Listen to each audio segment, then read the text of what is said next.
Hi guys, ചെമ്പനീർ പൂവ് promo റിവ്യൂവിലേക്ക് എല്ലാവർക്കും സ്വാഗതം. സച്ചി സുധിയെ പറ്റിച്ച ആളിനെ അന്വേഷിച്ച് അവിടെ അടുത്തുള്ള കടയിലൊക്കെ കയറിയിറങ്ങുന്നുണ്ട്. അങ്ങനെ കരിക്കു വെട്ടുന്ന ആളോട് അന്വേഷിച്ചപ്പോൾ സീരിയലിലൊക്കെ അഭിനയിക്കുന്ന ഒരു ശ്രീകാന്ത് ഇവിടെ വരാറുണ്ട്, അയാളെ കാണിച്ചു തരാം എന്ന് പറയുന്നുണ്ട് കടക്കാരൻ. പിന്നീട് സച്ചി കൂളിംഗ് ഗ്ലാസ് ഒക്കെ ഇട്ട് രേവതിയെ കാണാൻ ചെല്ലുന്നുണ്ട്. രേവതിക്കും കൂളിംഗ് ഗ്ലാസ് കൊടുത്ത് അത് ഇട്ട് നോക്കിക്കൊണ്ട് നിൽക്കുമ്പോൾ സച്ചി കൂളിംഗ് ഗ്ലാസ് കൊടുത്ത നീലിമയുടെ സെൽഫി ദേവുവിനെ കാണിക്കുന്നു. ദേവു ആ ഫോട്ടോ കണ്ടതും ഇത് ആ പെണ്ണല്ലേ എന്ന് പറഞ്ഞ് രേവതിയുടെ അടുത്തേക്ക് ഓടിപ്പോയി, ചേച്ചി ചേച്ചി ഇത് ആ പെണ്ണാണ്, നിങ്ങളുടെ സുധിയേട്ടൻ പ്രേമിച്ച പെണ്ണ് എന്ന് പറയുമ്പോൾ സച്ചി ഞെട്ടുന്നു. ആ ഫോൺ പിടിച്ചു വാങ്ങി ഉടനെ തന്നെ നീലിമയുടെ ഫ്ലാറ്റിൽ വരുന്നുണ്ട് സച്ചി. നീലിമ സച്ചിയെ കണ്ട് സന്തോഷത്തോടെ ഓടി വരുന്നു.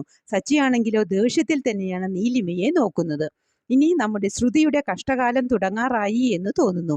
എല്ലാം കണ്ടു തന്നെ അറിയണം. ഇതൊക്കെയാണ് പ്രൊമോ റിവ്യൂ ആയി കാണിച്ചത്. പ്രൊമോ ഇഷ്ടമായെങ്കിൽ ലൈക്ക് ചെയ്യാനും ഷെയർ ചെയ്യാനും സപ്പോർട്ട് ചെയ്യാനും സബ്സ്ക്രൈബ് ചെയ്യാനും മറക്കരുത്. അടുത്ത ഒരു അടിപൊളി എപ്പിസോഡുമായി വരുന്നതുവരെ കാത്തിരിക്കുക.